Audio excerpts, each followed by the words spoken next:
is Camp NaNoWriMo again.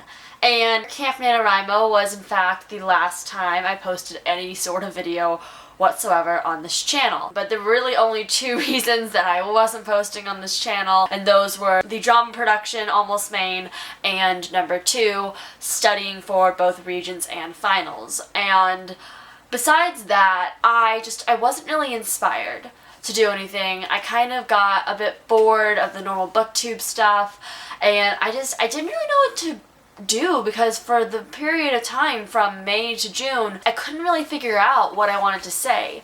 And I ended up telling myself that I wouldn't make a video or really have anything to do with YouTube in terms of my own content creating until I had something I wanted to say.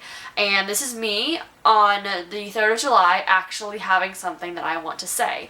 And I sort of on a whim, as in like on the 1st of July, decided to do Camp NaNoWriMo. And I'm just doing a super duper relaxed version and nothing fancy. I'm not even signed up on the website, but I have promised myself to write a complete rough draft of a poem every single day this month. And by complete rough draft, which I know what I mean, that's kind of, what is the word, oxymoronic. I know a lot of people who are poets consider that they don't actually write poems that often. I, on the other hand, admit that I do write a lot of poems, quite often, but a lot of them suck. And therefore, I don't even mean one that I'm particularly proud of or one that I want to share with everyone. I just mean producing something that I want to build off of, and producing something that I see potential in. And this morning, I had a really relaxed morning, but basically I can't really tell you about my morning without spoiling the poem for you. So, in gist, this poem is about starting my day and how I started it. They made summer for this. For this morning when I finally realized the difference between Reveiller and lever, two French verbs most commonly seen as reflexives. Reveiller means 8:25 in the morning, when I've woken up to the crunch of a tortilla chip as I roll over to see the alarm clock that for now has ceased functioning. Because this summer morning has declared I shouldn't give a damn as to what you think of me, I pick up that stray tortilla chip from where it was abandoned on my bedspread and eat it. As it apologized for losing its way from the bowl of ketchup to my incisors I hadn't brushed the night before. Reveiller means scrolling through my Twitter feed for inspiration so I can make a witty remark about the start of my day, even though I'm not actually allowed to use my iPhone in bed and will quickly toss it under the covers if I hear the wooden stairs sound a warning cry. Reveiller means love poem number 87, that I write despite the most polished version never living up to the sensation of his arms using me as a human shield during a deadly game of Marco Polo. The same set of arms that encircle my waist as he rests his head against my shoulder and closes his eyes, trapping me in an embrace I never want to free myself from. Reveiller means pressing the call button at exactly 9 a.m., the completely arbitrary time my inconvenient manners declared appropriate to endure the 30 seconds of awkward conversation when his dad picks up the landline and wants to know how my summer's been, before handing over the phone. Reveiller means the 18 minutes and 28 seconds of the TED Talk that I began watching because I had the time, but completed because I really felt that. And even though I will reply linguistics the next time an adult asks what I want to study in college, I know my true calling is in teaching poetry. Because in that video, I saw a woman take her 14-year-old dream and turn it into everything I could one day be. On the other hand, lever means the inability to protest anymore against a full bladder. Lever means going downstairs to find something to eat, to open the fridge just to close it again, and in a truly philosophical manner wonder, who needs breakfast when lunch is so soon? Lever means a race against my genius as I grope around underneath my bed to find the pen my eagerness had flung upon uncapping, as I desperately try to pin this poem's shadow down in hopes of one day seeing the real thing. Lever means a stealthy return to that darn ketchup bottle so my family doesn't figure out they're living with a slob who wakes up with tortilla chips in her bed.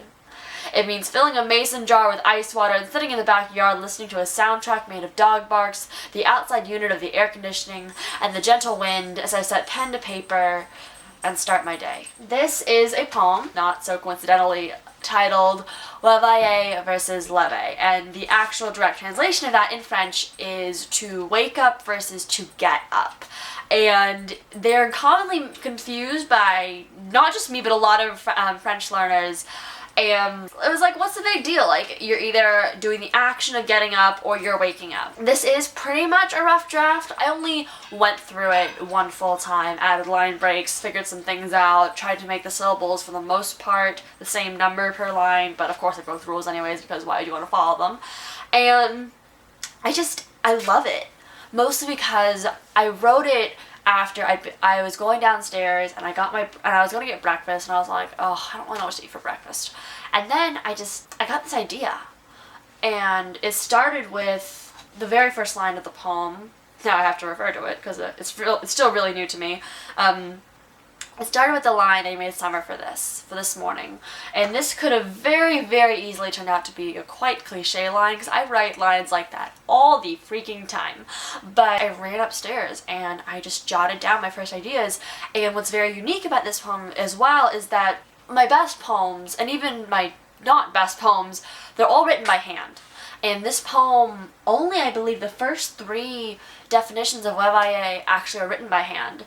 And the rest of it completely was just composed on my computer in my backyard, just sitting, sipping my water out of my mason jar, and writing this poem and really shaping it and turning it into what it is now.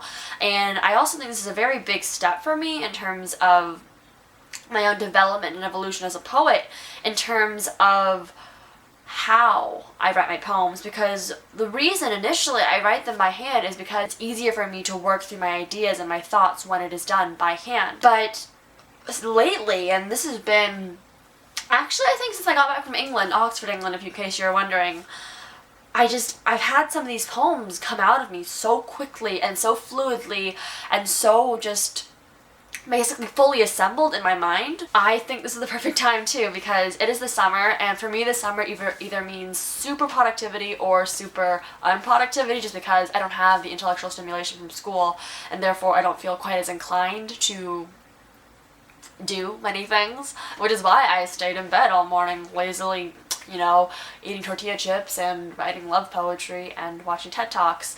And TED Talks is a perfect little segue into it.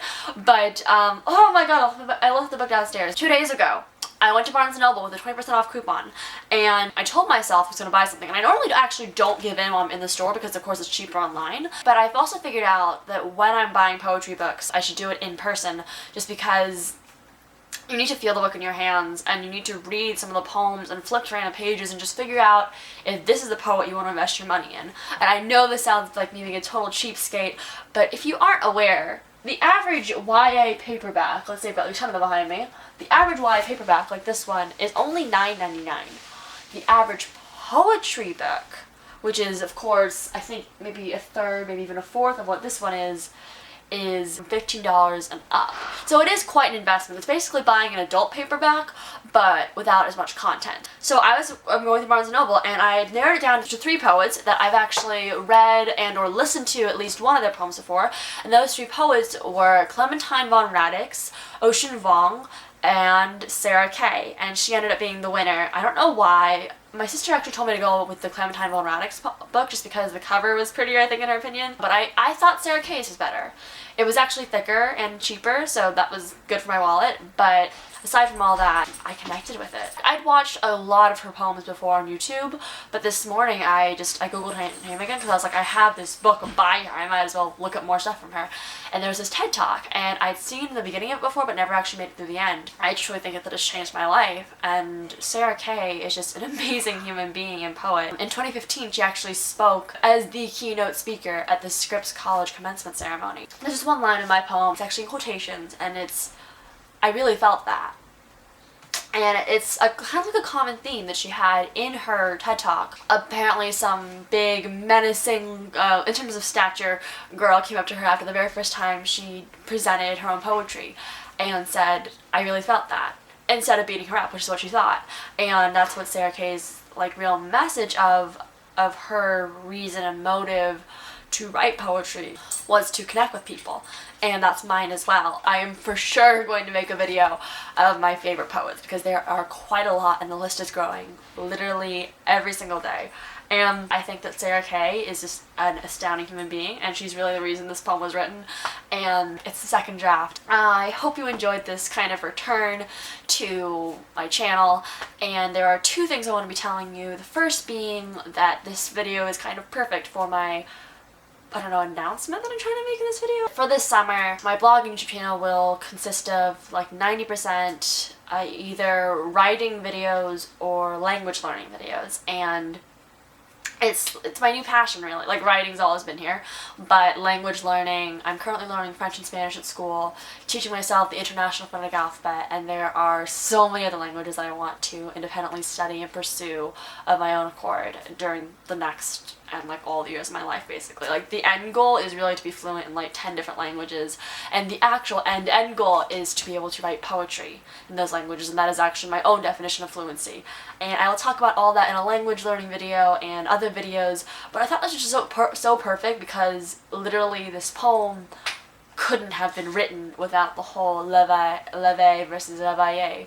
And if you are French, please forgive me for my pronunciation. I'm very American. I haven't actually learned the whole IPA yet, so I don't actually know it. Anyways, thank you so much for watching. Keep calm and write on. And if you're doing Camp NaNoWriMo, keep going at it. And I have no idea what my video scheduling will be like, or I have no idea what will happen, but I just felt the need to make this, so here it is. If you enjoyed this video, like, comment, and subscribe. All my social media is at SSellsBooks.